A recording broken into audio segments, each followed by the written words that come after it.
2000-yilgacha O'zbekistonda 6000 ta kutubxona bo'lgan. Hozir 250 ta saqlanib qoldi. Ya'ni eng yomon holatimiz nima bilasizmi? Ota-onasi o'lgandan xursand bo'lyapti-da, kitoblarni qog'ozini tashlab yuraveradi. Ilmni xor qilish.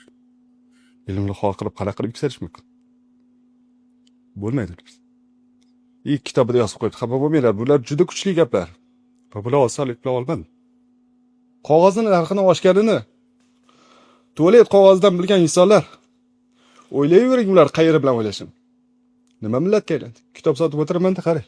Bir kuni 30 ming so'mlik kitob sotdim. 30 ming. Mana agar baklashga tersam ko'proq pul topaman.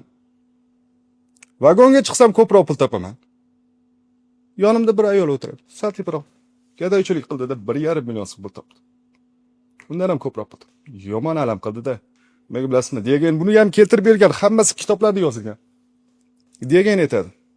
Insonlar nima uchun donishmandlarga pul bermaydilar-u, gadoylarga pul beradilar desa.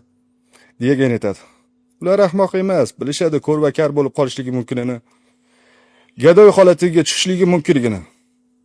Lekin ular bilishmaydiki, hech qachon donishmand bo'la olmasligidan. Donishmandliklar ularga aniq. Berishmi? Savol berishga qo'rqib qoldim to'g'risi. Chunki mana bergan savol bilan sizda dardingiz uyg'ondi.